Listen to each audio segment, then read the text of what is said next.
Back. എല്ലാവർക്കും to ടോക്സിലേക്ക് സ്വാഗതം. ഇന്ന് നമ്മൾ സംസാരിക്കുന്നത് ഗർഭാശയമുഖം വികസിക്കുന്നത് വീട്ടിലിരുന്നുകൊണ്ട് നമുക്ക് എങ്ങനെ മനസ്സിലാക്കാൻ പറ്റും എന്നുള്ളതാണ്. ഏതൊക്കെ കാര്യങ്ങൾ ശ്രദ്ധിച്ചാലാണ് നമുക്ക് ഗർഭാശയമുഖം വികസിച്ചു സർവീസ് ഡയലേറ്റ് ചെയ്ത് തുടങ്ങിയെന്ന് അറിയാൻ പറ്റുന്നത് എന്നതിനെ കുറിച്ചാണ്. അപ്പോൾ എൻ്റെ വീഡിയോ ആദ്യമായിട്ട് കാണുകയാണെങ്കിൽ എൻ്റെ ചാനൽ സബ്സ്ക്രൈബ് ചെയ്തിട്ടില്ലെങ്കിൽ ഒന്ന് സബ്സ്ക്രൈബ് ചെയ്യുക.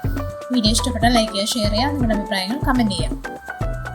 അപ്പോൾ ഡെലിവറി ടൈം സ്റ്റാർട്ട്, അതായത് പ്രസവത്തോടെ എടുക്കുമ്പോഴത്തേക്കും എല്ലാവർക്കും ഭയങ്കര ടെൻഷനായിരിക്കും. നോർമൽ ഡെലിവറി ആയിരിക്കുമോ അല്ലെങ്കിൽ സി സെക്ഷൻ ആയിരിക്കുമോ ഏതാണെന്നുള്ളതിൻ്റെ നോർമൽ ഡെലിവറി ആവണമെന്ന് എല്ലാവരും ആഗ്രഹിക്കും.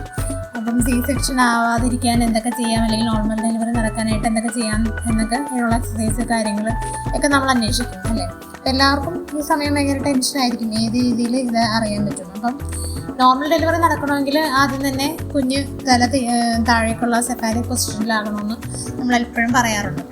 അപ്പം നമുക്ക് അങ്ങനെ ആയാൽ മാത്രമേ നോർമൽ ഡെലിവറി നടക്കുകയുള്ളൂ.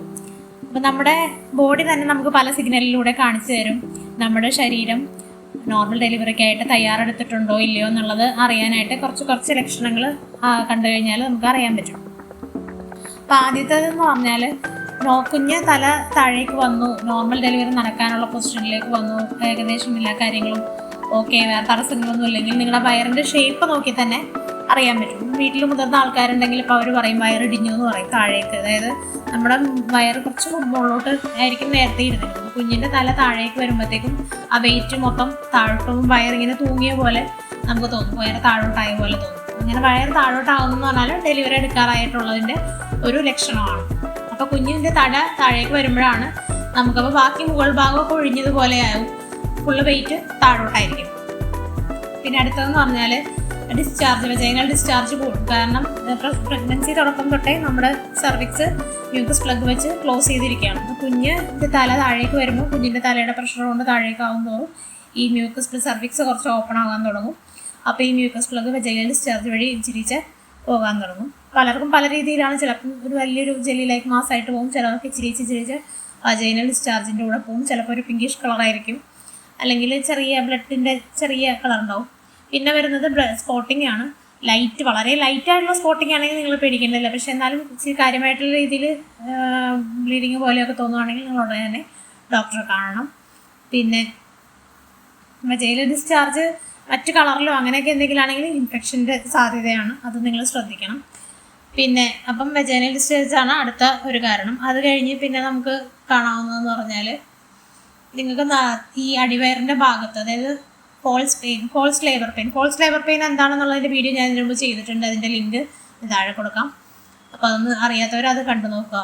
ബ്രാക്സ്റ്റൺ ഹിപ്സ് കോൺട്രാക്ഷൻ എന്ന് പറയും, അതായത് ഈ പ്രസവ വേദന പോലെ തന്നെ വരും, വേദന വന്നും പോയി നിൽക്കും, പക്ഷേ ഒരു റെഗുലർ ഇൻ്റർവെൽസിലായിരിക്കത്തില്ല അത്. അപ്പം നമുക്ക് റെസ്റ്റ് എടുത്താലും മാറില്ല. അപ്പം അങ്ങനെ അത് വന്നു പോകുന്നതും ഈ പ്രസവം അടുത്തതിൻ്റെ ഒരു ലക്ഷണമാണ്. ചിലർക്ക് 7 months തൊട്ടേ ഈ ബ്രാക്സ്റ്റൺ ഹിപ്സ് കോൺട്രാക്ഷൻസ് ഉണ്ടാവും. അപ്പം ഒരു ഫോൾസ് ലേബർ പെയിൻ ആണ്. അപ്പം നമുക്ക് വേദന ഇങ്ങനെ വന്നും പോയി നിൽക്കുമ്പോഴത്തേക്കും അങ്ങനെ പ്രസവം എടുക്കാറാവും തോറും ഇടയ്ക്കിടയ്ക്ക് ഇതിങ്ങനെ വരും. അപ്പോൾ അത് റെഗുലർ ഇൻ്റർവെൽസിലാണ് വരുന്നതെന്നുണ്ടെങ്കിൽ അത് ലേബർ പെയിൻ ആണ്. അപ്പം നിങ്ങൾ ഡോക്ടറെ കാണേണ്ടതാണ്, ഹോസ്പിറ്റലിൽ പോകേണ്ടതാണ്.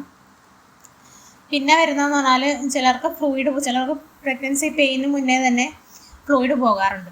അങ്ങനെ ഫ്ലൂയിഡ് പോയി കഴിഞ്ഞാൽ അപ്പം നമുക്ക് ഉടനെ തന്നെ നമ്മൾ ഹോസ്പിറ്റലിൽ പോകേണ്ടതുണ്ട്.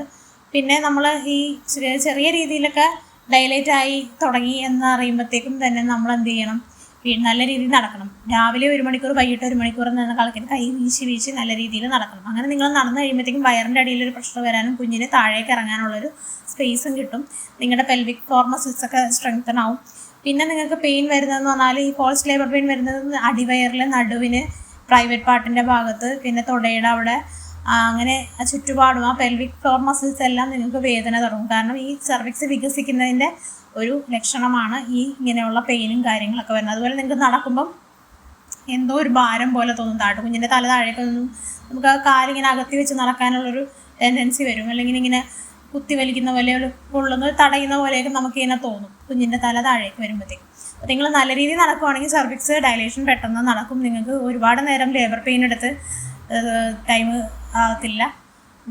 അതുപോലെ നിങ്ങൾ ചെയ്യേണ്ട മറ്റൊരു കാര്യം എന്ന് പറഞ്ഞാൽ, ഇതൊക്കെയാണ് പ്രധാനപ്പെട്ട ലക്ഷണങ്ങൾ. സർവിക്സ് ഡയലേറ്റ് ആയി നമുക്ക് അറിയാൻ പറ്റുന്ന ലക്ഷണങ്ങൾ. പിന്നെ പെട്ടെന്ന് യൂറിനേറ്റ് ചെയ്യാനും ഈ പറഞ്ഞ പോലെ ഡെലിവറി എടുക്കാറാകുമ്പം തോന്നുന്നതാണ്.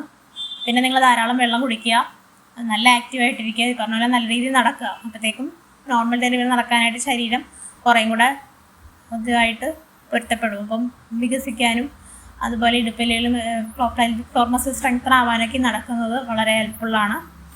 പിന്നെ നിങ്ങൾ ഡീപ്പ് സ്ക്വാട്ടിങ് വീട്ടിൽ ജോലിയൊക്കെ ചെയ്യുന്നുണ്ടെങ്കിൽ നിങ്ങൾ തുടക്കുകയൊക്കെ ചെയ്യുമ്പോൾ സ്ക്വാട്ടിങ് പൊസിഷനിൽ ഇരുന്ന് തുടയ്ക്കുക, തൂക്കുക, അതൊക്കെ ആ സ്ക്വാട്ടിങ് പൊസിഷനിൽ ഇരുന്നുകൊണ്ട് ചെയ്യുവാണെങ്കിൽ വളരെ നല്ലതാണ്. അതുപോലെ ചെയറിലിരിക്കുന്ന രീതിയിലുള്ള ആ ഒരു പൊസിഷൻ എക്സസൈസ് ഒരു 3-4 മിനിറ്റ് ചെയ്യുന്നത്, അതുപോലെ സ്ക്വാട്ടിങ് എക്സസൈസും എല്ലാം നോർമൽ ഡെലിവറി ഈസി ആക്കാനായിട്ടുള്ള എക്സസൈസുകളാണ്. അപ്പോൾ നിങ്ങൾ ഇതൊക്കെ നല്ല രീതിയിൽ ചെയ്യുക. ഇത്രയൊക്കെയാണ് ഇന്നത്തെ ഈ വീഡിയോയിൽ പറയുന്നത്. ഇനി അടുത്ത വീഡിയോയെ വീണ്ടും കാണാം. Bye bye.